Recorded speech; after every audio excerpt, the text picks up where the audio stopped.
케네디 스쿨 강의실에 들어섰을 때 저는 이미 불편했습니다. 요즘 이 학교 수업이 이상하거든요. 최근 들어 한국 얘기가 너무 많이 나옵니다. 공급망 강의를 들으면 한국 반도체 얘기가 나옵니다. 국가 발전을 듣자 한국의 기술 자립이 사례로 등장합니다. 민주주의 모델.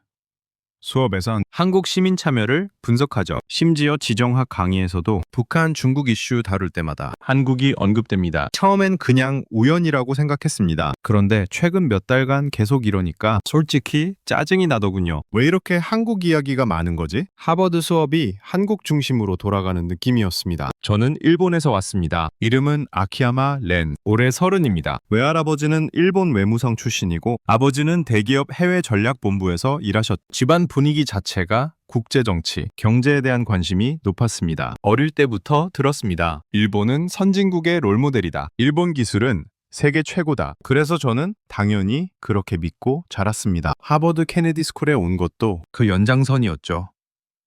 국제정치, 경제를 전공하며 일본이 세계 무대에서 어떻게 더 영향력을 발휘할 수 있을지 배우고 싶었습니다. 그런데 막상 와서 보니까 교수님들이 한국을 성공 모델로 언급하는 빈도가 점점 늘어나더군요. 솔직히 말하면 질투 같은 게 올라왔습니다. 한국이 뭐가 그렇게 대단하다고? 물론 겉으론 매색 안 했습니다.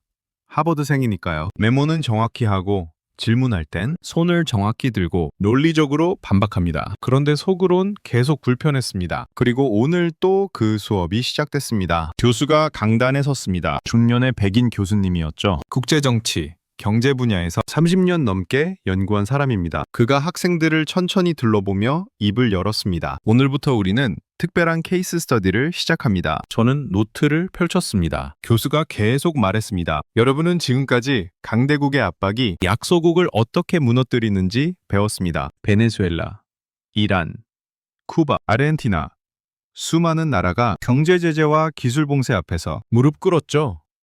학생들이 고개를 끄덕였습니다. 교수님이 칠판에 한 문장을 썼습니다. 압박 붕괴. 그리고 말했습니다. 이것이 역사의 공식이었습니다. 강대국이 압박하며 약소국은 무너진다. 예외는 없었죠. 저는 메모하며 생각했습니다. 당연한 얘기 아닌가? 교수가 슬라이드를 띄웠습니다. 하지만 오늘 우리는 이 공식을 깬 단 하나의 예외를 다룰 겁니다. 강의실이 조용해졌습니다. 이 나라는 1948년부터 2020년대까지 소련, 일본, 미국, 중국이라는 4개의 강대국으로부터 의도적이고 전략적인 압박을 받았습니다. 학생들이 웅성거렸습니다. 저도 궁금해졌습니다. 4개의 강대국이 동시에 교수님이 손을 들어 학생들을 진정시켰습니다. 그런데 이 나라는 무너지지 않았습니다. 오히려 압박을 받을 때마다 더 강해졌죠. 이것이 오늘부터 우리가 분석할 주제입니다. 강대국의 압박을 이겨낸 단 하나의 국가. 순간 강의실이 술렁였습니다. 학생들은 싱가포르나 대만 같은 나라를 떠올렸을 겁니다. 저는 터키나 브라질 정도를 생각했습니다. 아니면 인도. 그런데 교수가 슬라이드를 넘겼습니다. 화면에 크게 떴습니다. 대한민국. 저는 순간 한숨이 나왔습니다. 또 한국이야. 옆자리 학생이 웅성거렸습니다. 한국이요? 정말요? 저는 손을 들려다가 참았습니다. 그냥 드러나 보자 싶었습니다. 교수가 말을 이었습니다. 그럼 1948년으로 거슬러 올라가 보겠습니다. 슬라이드가 바뀌었습니다. 흑백 사진이 떴습니다. 어두운 거리, 촛불을 든 사람들, 멈춘 공장 교수의 목소리가 강의실을 채웠습니다. 1948년 5월 14일 밤입니다. 북한 수풍댐에서 남한으로 내려오던 전력 90%가 단 한순간에 차단됐습니다. 저는 메모를 하다 멈췄습니다. 90%. 교수가 계속 설명했습니다. 병원에 불이 꺼졌습니다. 공장이 멈췄습니다. 서울 전체가 암흑으로 변했죠. 학생 몇몇이 놀란 표정을 지었습니다. 교수가 다음 슬라이드를 띄웠습니다. 이것이 세계 최초의 전력 무기화였습니다. 소련이 남한 단독 정부 수립을 막기 위해 의도적으로 송전을 끄는 겁니다. 남한의 경제 정부 기능을 무너뜨려 공산화하려는 전략적 압박이었죠. 강의실이 조용해졌습니다. 교수가 말을 이었습니다. 소련의 예상은 명확했습니다. 전력 없는 남한은 3개월 내 정부 기능이 마비될 것이다. 공장이 멈추고 병원이 문을 닫고 경제가 붕괴되면 결국 공산화를 받아들일 수밖에 없을 것이. 저는 고개를 끄덕였습니다. 당연한 시나리오지. 그런데 교수의 다음 말이 예상과 달랐습니다. 그런데 예상된 붕괴는 일어나지 않았습니다. 저는 메모하던 손을 멈췄습니다. 뭐라고? 교수가 설명했습니다. 미군정과 한국 기술자들은 즉시 움직였습니다. 남쪽에 남아있던 작은 화력 발전소들을 총동원했죠. 용량이 턱없이 부족했지만 하루 2~3시간씩 순환 전력을 공급하는 시스템을 만들었습니다. 화면에 또 다른 사진이 떴습니다. 밤늦게 공장에서 일하는 사람들, 촛불 아래 기계를 돌리는 노동자들, 병원에서 손전등을 들고 환자를 돌보는 의사들. 교수의 목소리가 낮아졌습니다. 그리고 놀라운 일이 벌어졌습니다. 사회 전체가 집단적으로 질서를 지키며 버텨낸 겁니다. 전력이 들어오는 2시간 동안 공장은 최대한 생산했고 병원은 긴급 수술을 집중했고 가정은 냉장고 없이 버텼습니다. 저는 펜을 멈추고 화면을 봤습니다. 교수가 말했습니다. 소련이 계산하지 못한 건 기술이 아니라 의지였습니다. 한국인들은 전기 없이도 나라를 세울 수 있다는 걸 증명해 보였죠. 학생 한 명이 손을 들었습니다.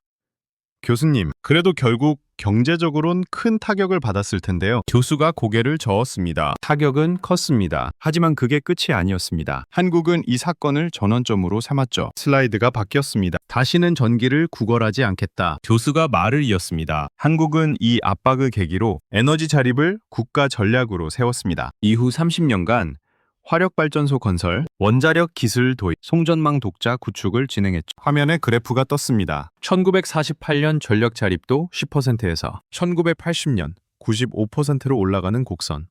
교수가 장단을 천천히 걸으며 말했습니다. 전기를 끊겼는데 오히려 에너지 독립국이 됐습니다. 압박이 한국을 무너뜨린 게 아니라 한국을 자립시킨 겁니다. 왕이실이 숨을 죽였습니다. 저는 당황했습니다. 한국이 그냥 피해자처럼 끝나는 장면을 기대했는데 이야기가 성장서사로 바뀌고 있었습니다. 이건 뭔가 다른데? 교수가 학생들 사이를 걸으며 말했습니다. 이게 한국입니다. 압박을 받으면 무너지는 게 아니라 압박을 성장의 연료로 만드는 나라죠. 저는 펜을 꽉 쥐었습니다. 뭔가 불편한 예감이 들기 시작했습니다. 이 수업이 제가 예상했던 것과는 완전히 다른 방향으로 흘러가고 있다는 걸 느꼈습니다. 이제 두 번째 압박으로 넘어가겠습니다. 교수가 말했습니다. 두 번째 압박자는 일본입니다. 순간 제 몸이 굳었습니다. 강의실이 웅성거렸습니다. 몇몇 학생들이 저를 쳐다봤습니다. 저는 얼굴을 숨기려 고개를 숙였습니다. 일본이 한국을 압박했다고? 근거 없는 과장이겠지 싶었습니다. 교수가 슬라이드를 넘겼습니다. 화면에 문서 하나가 크게 떴습니다. 일본어로 쓰인 문건이었습니다. 한국의 산업 부상 억제. 저는 눈을 의심했습니다. 교수가 설명했습니다. 1960년대부터 1990년대까지 일본 정부와 기업들은 한국이 철강, 조선, 원자 분야에서 독자화하는 것을 경계했습니다. 학생 한 명이 손을 들었습니다. 교수님, 그건 단순한 시장 경쟁 아닌가요? 교수가 고개를 저었습니다. 경쟁과 압박은 다릅니다. 잠시 보시죠. 슬라이드가 바뀌었습니다. 일본의 의도적 기술 제한 전략. 교수가 말을 이었습니다. 일본은 핵심 기술을 한국에 천천히 제한적으로만 제공했습니다. 중요한 부품은 후순위 공급으로 밀어냈고 가격도 한국 업체에만 더 높게 책정했죠. 저는 펜을 쥔 손에 힘이 들어갔습니다. 설마 이게 사실일까? 교수가 구체적 사례를 들기 시작했습니다. 1980년대부터 90년대까지 일본은 세계 반도체 장비의 70%를 장악하고 있었습니다. 그런데 한국 기업들은 이 장비를 받기까지 6개월에서 1년이 지연됐죠.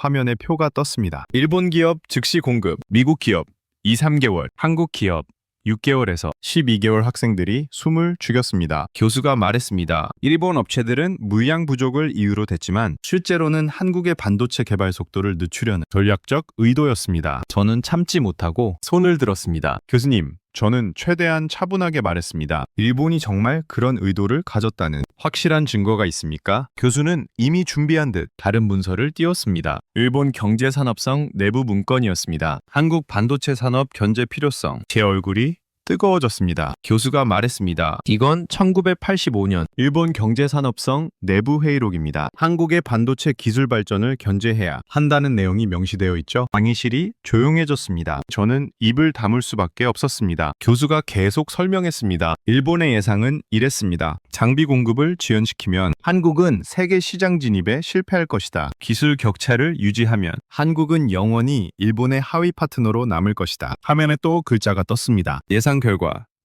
한국 반도체 개발 대폭 지연 및 세계 시장 진입 실패. 저는 메모를 하면서도 손이 떨렸습니다. 우리 기업들이 정말 그런 일을 했다고? 교수가 말을 이었습니다. 그런데 한국의 대응은 예상 밖이었습니다.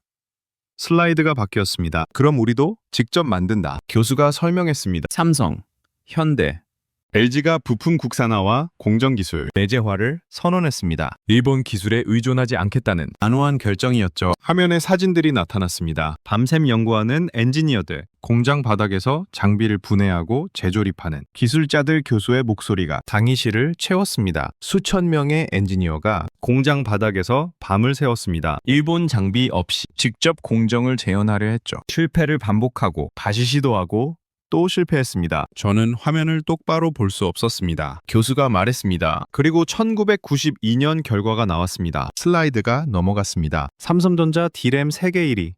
강의실이 술렁였습니다. 교수가 계속 말했습니다. 일본이 장비를 지연시킨 그 기간 동안 한국은 독자 기술을 완성했습니다. 그리고 일본 업체들은 수십 곳이 몰락했죠. 저는 펜을 놓았습니다. 손이 떨려서 더 이상 쓸 수가 없었습니다. 교수가 강단을 걸으며 말했습니다. 압박은 약자를 무너뜨립니다. 하지만 한국 같은 예외를 만나면 압박이 오히려 기술 독립이라는 괴물을 탄생시키죠. 학생 하나가 질문했습니다. 교수님, 그럼 일본은 왜 실패한 겁니까? 교수가 미소 지었습니다. 일본은 한국이 포기할 거라고 생각했습니다. 그런데 한국은 포기 대신 도전을 택했죠. 저는 고개를 들 수 없었습니다. 교수가 마지막으로 말했습니다. 일본의 압박은 한국을 약화시키는데 실패했습니다. 오히려 한국의 독자 생태계를 촉진했죠. 이것이 두 번째 압박의 결과입니다. 화면에 그래프가 떴습니다.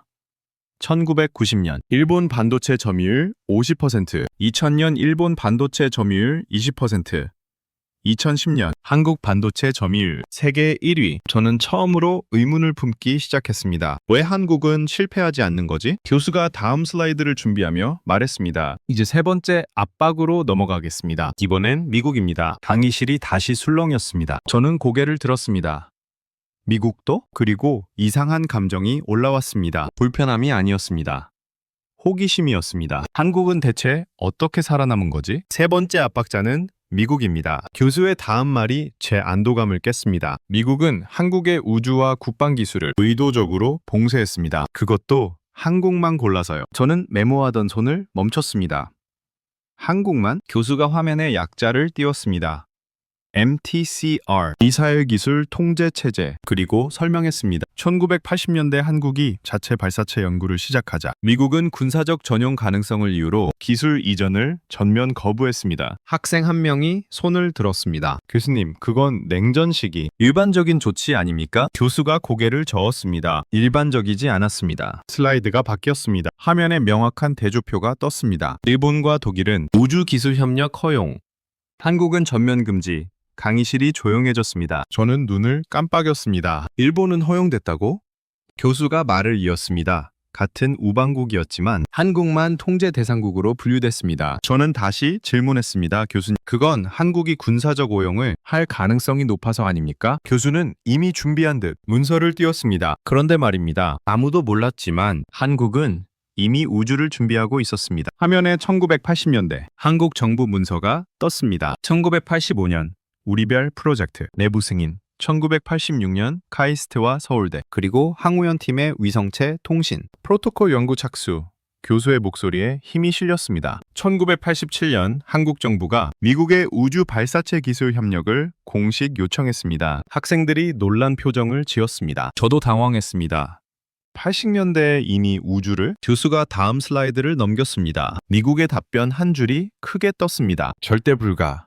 강의실이 숨을 죽였습니다. 교수가 말했습니다. 미국은 한국의 4가지 핵심 기술을 완전 차단했습니다. 리스트가 떴습니다. 액체 로켓 엔진 기술, 고압 연료 분사 시스템, 위성 추진체, 항법 유도 컴퓨터. 교수의 목소리가 낮아졌습니다. 이 4가지가 없으면 로켓은 한 발도 뜨지 못합니다. 화면에 글자가 떴습니다. 예상 결과 우주 발사체 기술 독립, 연구 불가능 및 한국 우주산업 최소 20-30년 지연. 한국의 우주 계획은 사실상 0%의 가능성이었습니다. 학생들이 고개를 끄덕였습니다. 저도 그렇게 생각했습니다. 그럼 결국 실패했겠지? 그런데 교수님이 다음 슬라이드를 띄웠습니다. 컨테이너 연구실 사진이었습니다. 12평 남짓한 좁은 공간, 낡은 작업대와 오래된 컴퓨터, 그 안에 빼곡히 앉아있는 연구원들. 교수가 말했습니다. 낙후된 12평짜리 컨테이너에서 한국은 봉쇄를 정면 돌파하기 시작했습니다. 다음 사진이 떴습니다. 엔지니어들이 금속 부품을 직접 깎고 있는 모습이었죠. 교수가 설명했습니다. 해외 부품 구매도 금지됐습니다. 해외 업체들은 한국의 주문을 받지 않았죠. 그래서 엔지니어들이 직접 제작했습니다. 또 다른 사진에는 대학 연구실에서 밤을 새우는 박사과정생들이 보였습니다. 교수의 목소리가 강의실을 채웠습니다. 설계도 없는 항법 시스템을 대학 연구팀이 자체 개발했습니다. 통신 프로토콜을 전면 자체화했습니다. 해외 발사 대행조차 거부당했지만 끝까지 협상했죠. 저는 화면을 뚫어지게 봤습니다. 그리고 1992년 슬라이드가 바뀌었습니다. 우리별 1호 발사 성공. 세계 22번째 인공위성 보유국 강의실에서 박수가 터졌습니다. 2022년 누리호 2차 발사를 성공시키며 세계 7번째 독자 우주 발사체 보유국이 됐습니다. 다음 슬라이드에는 2023년 나사 공식 파트너 등재라는 문구가 떴습니다. 교수가 강단을 천천히 걸으며 말했습니다. 봉쇄받던 나라가 봉쇄하던 나라의 파트너가 된 사례는 역사상 유일합니다. 저는 펜을 내려놓았습니다. 이건 인정하지 않을 수 없었죠. 하지만 미국의 압박은 여기서 끝이 아니었습니다. 학생들이 집중했습니다. 교수가 다음 슬라이드를 띄웠습니다. 이번엔 전투기입니다. 화면에 전투기 이미지가 떴습니다. KF-X 개발 계획. 한국이 독자 전투기 개발 계획을 발표하자 미국은 내부 문건을 작성했습니다. 화면에 미국 국방부 문서가 떴습니다. 한국이 항공기 제조 독립하면 미국의 영향력 감소. 학생들이 술렁거렸습니다. 그리고 한국에만 4가지 핵심 기술 이전을 거부했습니다. 리스트가 떴습니다. ASA 레이더, IRST, EOTGP, 전자전 장비. 교수가 말했습니다. 이 4가지 없이 전투기 개발은 불가능합니다. 저는 손을 들었습니다. 교수님, 기술 이전 거부는 주권 국가의 선택이지 한국을 압박했다는 건 과장 아닙니까? 교수님은 미국 국방부 발언 기록을 띄웠습니다. 우리는 한국에게 기술을 줄 수 없다. 그들은 곧 경쟁 상대가 될 것이다. 강의실이 정적에 잠겼습니다. 저는 말문이 막혔습니다. 교수가 말했습니다. 미국의 예상은 명확했습니다. 핵심 기술 없이 한국은 전투기 개발에 실패할 것이다. 화면에 글자가 떴습니다. 예상 결과 전투기 개발 실패 및 미국 의존도 유지. 교수가 슬라이드를 넘겼습니다. 그런데 한국은 또 포기하지 않았습니다. ADD 연구소 사진이 떴습니다. 수백 명의 엔지니어들이 전면 국산화를 선언했습니다. ADD와 국내 방산업체를 총동원했. 다음 사진들이 이어졌습니다. 밤늦게 설계도를 그리는 연구원들, 시험 비행 장면들,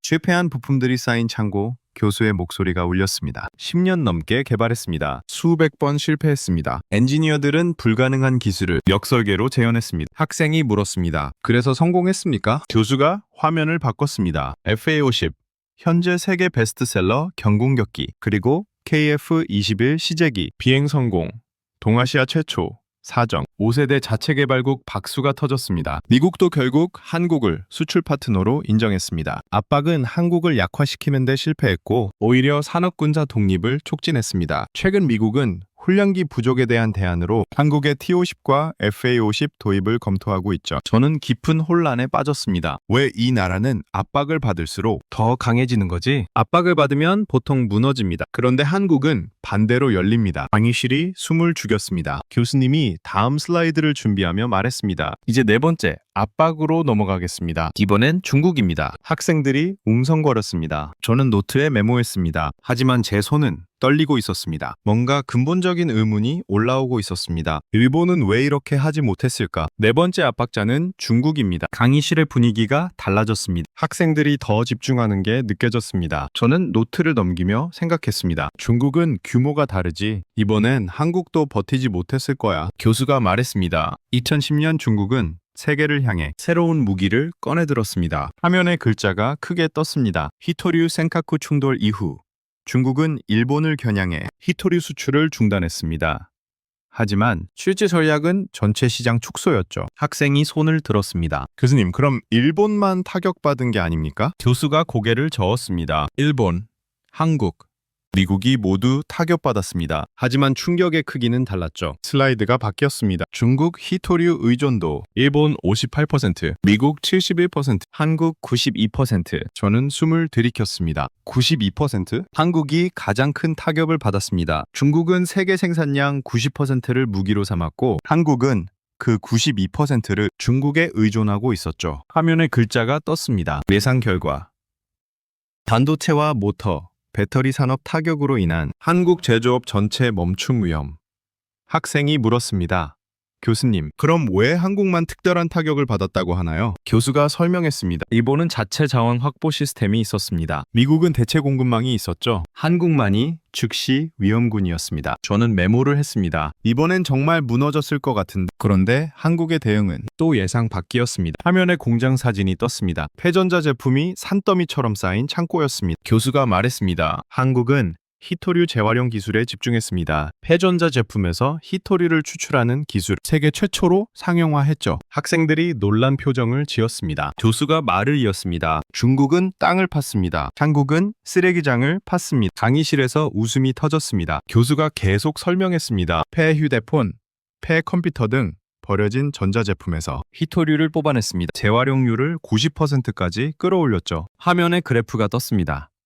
2010년 한국 히토류 재활용 거의 0%에서 2022년 한국 히토류 재활용 세계 3위 수출국. 저는 펜을 멈췄습니다. 쓰레기에서 자원을. 한국은 2022년 히토류 재활용 세계 3위 수출국이 됐습니다. 중국 의존도를 대폭 줄였고 오히려 세계 각국이 한국 기술을 사가게 됐죠. 슬라이드가 바뀌었습니다. 광산을 가진 나라가 아니라 기술을 가진 나라가 자원 강국이 된 전례 없는. 사례 학생들이 박수를 쳤습니다. 저도 고개를 끄덕였습니다. 이건 정말 대단하다는 생각이 들었죠. 교수가 다음 슬라이드를 띄웠습니다. 하지만 중국의 압박은 여기서 끝이 아니었습니다. 강의실이 조용해졌습니다. 화면에 글자가 떴습니다. 사드 보복. 2016년 한국의 사드 배치를 중국이 안보 위협으로 규정했습니다. 그리고 보복은 전례 없이 한국 단독 타깃이었죠. 리스트가 떴습니다. 한국 관광 금지, 한국 기업 영업 중단 방송, 연예 문화 전면, 차단 무역 비공식 규제. 학생이 손을 들었습니다. 교수님, 이건 군사정책 문제이지 경제 압박인가요? 교수가 답했습니다. 중국은 경제를 무기로 사용했습니다. 그리고 그 창끝은 한국에게만 향했습니다. 저는 고개를 숙였습니다. 뭔가 불편했습니다. 예상 피해는 연간 수십조 원 손실이었습니다. 단기적으로 한국 소비, 수출, 산업이 위축될 것으로 보였죠. 화면에 글자가 떴습니다. 예상 결과 연간 수십조 원 손실, 관광, 유통, 제조업 위축. 그런데 한국의 대응은 또 저는 이미 알았습니다. 예상 밖이었겠지? 교수가 말을 이었습니다. 한국은 중국 의존도를 줄이고 시장을 재편했습니다. 화면에 지도가 떴습니다. 동남아, 미국, 중동으로 뻗어나가는 화살표들. 교수가 설명했습니다. 관광 산업을 동남아와 미국으로 다변화했습니다. 제조 콘텐츠 수출을 중동과 유럽으로 확대했죠. 기업들은 중국 내 생산을 축소하며 탈중국을 가속화했습니다. 다음 슬라이드. 한국 대중무역 의존도 2016년 25%, 2019년 19%, 동남아 수출 역대 최고치 달성. 교수가 강단을 걸으며 말했습니다. 3년 뒤 한국은 중국 없이도 성장 가능한 산업 구조로 변신했습니다. 저는 펜을 꽉 쥐었습니다. 교수가 마지막으로 말했습니다. 한국은 사드 보복으로 무너진 것이 아니라 중국 의존 탈피의 전환점으로 삼았습니다. 강의실이 숨을 죽였습니다. 학생 하나가 손을 들었습니다. 교수님, 한국은 왜 매번 이렇게 반응하는 겁니까? 다른 나라들은 왜 못하나요? 좋은 질문입니다. 그 답은 다음 시간에 다루겠습니다. 슬라이드가 바뀌었습니다. 지금까지 4개의 압박. 1948년 소련의 전력 차단, 1960년에서 90년 일본의 기술 종속, 1980년에서 2020년 미국의 기술 봉쇄, 2010년에서 2016년 중국의 자원 보복 압박. 4개 강대국이 한국을 압박했습니다. 그런데 한국은 무너지지 않았. 노트를 펼쳐봤습니다. 제 손이 떨렸습니다. 왜 모두 한국을 건드린 거지? 그리고 왜 모두 실패한 거지? 옆자리 미국 학생이 말을 걸었습니다. 렌. 저는 고개를 들었습니다. 괜찮아. 하지만 괜찮지 않았습니다. 처음으로 의문이 아닌 다른 감정이 올라왔습니다. 존경이었습니다. 그리고 동시에 두려움이었습니다. 일본은 왜 이렇게 하지 못했을까? 저는 천천히 강의실을 나섰습니다. 다음 수업이 기다려졌습니다. 그리고 두려웠습니다, 교수님이. 다음 슬라이드를 준비했습니다. 이제 5번째. 압박으로 넘어가겠습니다. 저는 노트를 넘겼습니다. 교수님이 말했습니다. 5번째 압박은 다시 일본입니다. 제 몸이 굳었습니다. 또 일본. 이미 앞에서 일본이 압박자였다는 사실을 알고 충격을 받았는데 또 또 일본이 등장했습니다. 교수님의 목소리가 낮아졌습니다. 이번에는 더 직접적인 공격이었습니다. 화면의 날짜가 크게 떴습니다. 2019년 7월 4일. 그리고 세 가지 품목이 나타났습니다. 불화수소, 포토레지스트, 플루오린. 폴리이미드 교수님이 설명했습니다. 한국 반도체 디스플레이의 숨통을. 저희는 3대 전략 소재입니다. 학생들이 숨을 죽였습니다. 저는 펜을 꽉 쥐었습니다. 교수님이 말을 이었습니다. 한국 대법원의 강제 징용 배상 판결 이후 일본 정부가 전략 물자를 명목으로 보복을 결정했습니다. 화면이 바뀌었습니다. 공식 이유 안보 우려, 실제 대상, 오직 한국 교수님이 설명했습니다. 3대 핵심 소재 수출을 개별 허가제로 전환했습니다. 평균 90일에서 180일 대기가 필요했죠. 사실상 수출 중단이었습니다. 학생들이 웅성거렸습니다. 저는 손을 들었습니다. 교수님, 저는 최대한 침착하게 말했습니다. 일본은 단순히 국제 규범을 적용한 것뿐입니다. 지나친 해석 아닐까요? 교수님은 이미 준비한 듯 문서를 띄웠습니다. 일본 경제산업성 내부 문건이었습니다. 화면에 일본어로 쓰인 문장이 크게 떴습니다. 한국의 반도체 경쟁력 약화를 목표로 한다. 제 얼굴이 뜨거워졌습니다. 교수님이 말했습니다. 이 조치는 한국의 반도체 경쟁력 약화를 목표로 한다고 쓰여 있었습니다. 강의실이 조용해졌습니다. 저는 입을 다물 수밖에 없었습니다. 교수가 계속 설명했습니다. 일본의 예상은 명확했습니다. 화면에 글자가 떴습니다. 예상 결과 삼성 SK 공정 즉각 중단, 한국 반도체 산업 붕괴. 교수님이 말했습니다. 삼성 SK의 공정이 즉각 중단될 가능성이 있었습니다. 한국 전체 수출 중 20%인 반도체 산업이 붕괴될 위험이었죠. 다음 슬라이드가 떴습니다. 일본 언론 헤드라인이었습니다. 한국 반도체 3개월 내 멈출 것 교수님이 말했습니다. 일본 학계는 한국 반도체가 3개월 내 멈출 것이라고 전망했습니다. 저는 고개를 숙였습니다. 교수님이 다음 슬라이드를 띄웠습니다. 그런데 한국의 대응은 공장 사진이 떴습니다. 24시간 불이 켜진 연구소. 교수님이 설명했습니다. 즉각적인 소재 국산화를 선언했습니다. 삼성, SK, 솔브레인, 동진이 24시간 체제로 개발에 착수했죠. 다음 사진. 긴급회의 장면. 교수님이 말했습니다. 공급망도 우회했습니다. 벨기에 독일 업체와 긴급 계약을 체결했죠. 그리고 마지막 슬라이드.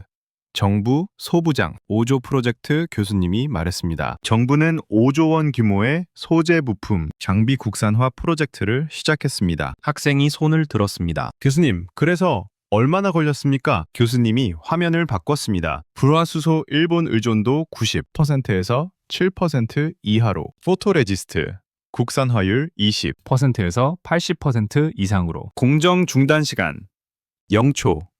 강의실이 술렁였습니다. 교수가 말을 이었습니다. 공정은 단 1초도 멈추지 않았습니다. 그리고 다음 슬라이드를 띄웠습니다. 일본 소재 기업 매출 폭락, 한국 소재 산업 역대 최대 성장. 교수가 강단을 걸으며 말했습니다. 일본의 목표는 한국을 멈추게 하는 것이었습니다. 그런데 멈춘 것은 일본 기업들이었죠. 제 심장이 철렁 내려앉았습니다. 어떻게 이럴 수가, 교수님이. 다음 슬라이드를 준비했습니다. 하지만 압박은 여기서 끝이 아니었습니다. 학생들이 집중했습니다. 교수님이 말했습니다. 이번엔 미국입니다. 그런데 이번 미국의 압박은 앞의 것과는 성격이 달랐습니다. 화면에 글자가 떴습니다. 미국, 중국 반도체 패권전. 교수님이 설명했습니다. 미국과 중국의 반도체 패권전이 본격화됐습니다. 그리고 미국은 한국 반도체가 중국에서 너무 많은 생산을 한다고 판단했죠. 다음 슬라이드. 한국 기업 중국에서 철수하라. 교수님이 말했습니다. 미국은 한국에 압박을 시작했습니다. 한국 기업의 중국 내 장비 반입을 제한했고 첨단 공정을 금지했죠. 리스트가 떴습니다. 중국 내 장비 반입 제한, 10나노 이하, 첨단 공정 금지, 중국 공장 확장 금지. 교수님이 말했습니다. 사실상 한국 반도체를 중국 견제 도구로 사용한 겁니다. 학생이 손을 들었습니다. 교수님, 이건 미국이 한국을 보호하려는 정책 아닌가요? 교수님이 고개를 저었습니다. 그렇다면 왜 미국 자체 기업에는 유연한 예외를 허용했을까요? 한국만큼은 묶어두고 싶었던 겁니다. 저는 눈을 크게 떴습니다. 미국도 한국을 견제한다고 교수님이 설명을 이었습니다. 미국의 예상은 이랬습니다. 한국은 미국과 중국 사이에서 선택해야 할 것이다. 그리고 결국 미국을 선택할 수밖에 없을 것이다. 화면에 글자가 떴습니다. 예상 결과. 한국, 미국 진영으로 완전 편입. 교수님, 다음 슬라이드를 띄웠습니다. 그런데 한국의 대응은 또 예상 밖이었습니다. 회의 장면 사진. 교수님이 말했습니다. 한국은 미국의 요구를 즉각 수용하지 않았습니다. 다각적 외교 협상을 시작했죠. 다음 사진. 건설 중인 거대한 공장 교수님이 설명했습니다. 삼성 SK는 중국 공장을 기술적 한계 내에서 유지하는 전략을 택했습니다. 동시에 미국 내 대규모 반도체 공장을 지었죠. 학생들이 놀란 표정을 지었습니다. 교수님이 말했습니다. 양면 전략이었습니다. 미국과의 협력도 유지하고 중국과의 관계도 끊지 않았죠. 화면이 바뀌었습니다. 결과 글로벌 1위 디램, 낸드 지위 유지, 미국, 중국 모두 한국을 필요로 하는 구조.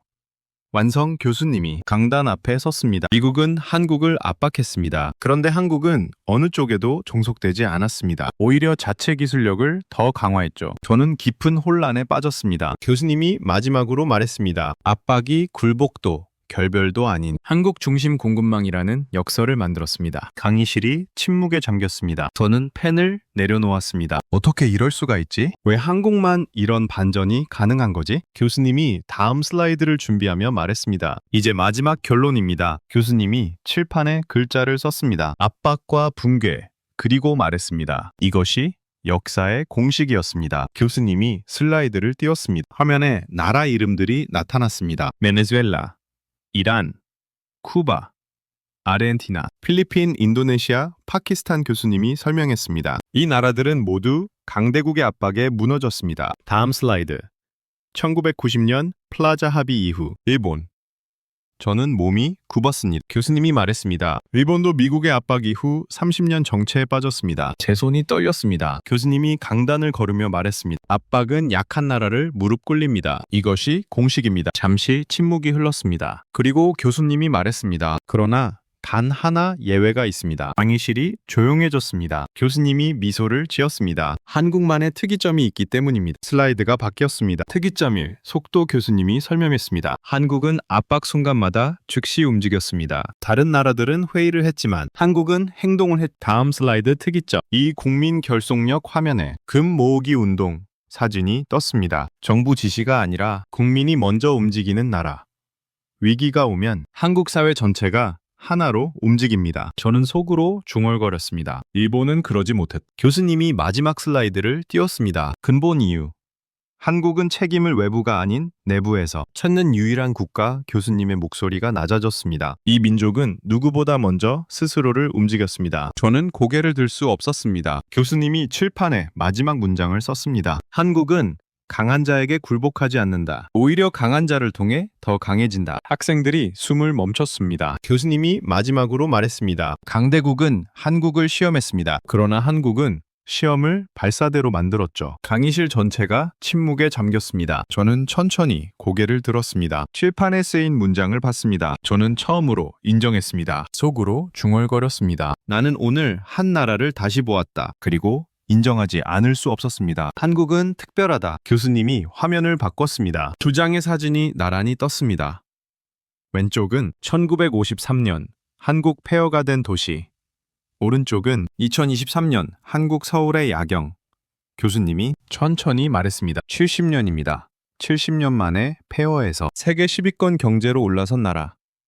전쟁의 잿더미에서 반도체, 배터리, 원전, 우주 분야 최상위권이 된 나라. 교수님이 강단 앞으로 걸어 나왔습니다. 중요한 건 과정입니다. 매번 압박이 있었고 매번 예상은 붕괴였습니다. 그런데 매번 결과는 성장이었습니다. 교수님이 마지막으로 말했습니다. 강대국의 힘이 세상을 지배하는 게 아닙니다. 압박을 이기는 의지가 세상을 바꿉니다. 강의실이 조용했습니다. 교수님이 마지막 문장을 띄웠습니다. 한국은 강한 자를 미워하지 않았다. 뛰어넘었다. 교수님이 분필을 내려놓았습니다. 수업을 마치겠습니다. 학생들이 일어나 박수를 쳤습니다. 저는 자리에 그대로 앉아 있었습니다. 교수님이 제 쪽으로 걸어왔습니다. 렌, 괜찮습니까? 저는 잠시 침묵했습니다. 그리고 솔직하게 말했습니다. 아니요. 괜찮지 않습니다. 교수님이 미소를 지었습니다. 괜찮지 않은 게 정상입니다. 저는 떨리는 목소리로 물었습니다. 교수님, 저는 오늘 제가 믿었던 모든 게 흔들렸습니다. 일본은 왜 한국처럼 못했습니까? 교수님이 말했습니다. 일본은 압박을 굴욕으로 봤습니다. 한국은 압박을 기회로 봤죠. 일본은 플라자 합의를 수치로 받아들여 멈췄지만 한국은 매번 압박을 성장 명령으로 받아들여 달렸습니다. 저는 천천히 일어났습니다. 복도를 걸으며 창밖을 봤습니다. 한국을 싫어했던 게 아니라 한국이 무서웠던 거였구나. 그리고 처음으로 솔직히 인정했습니다. 일본은 한국을 따라잡는 게 아니라 이제 한국을 따라가야 하는 시대가 됐다. 저는 도서관으로 향했습니다. 한국에 대해 더 알고 싶었습니다. 더 이상 편견이 아니라 진실로,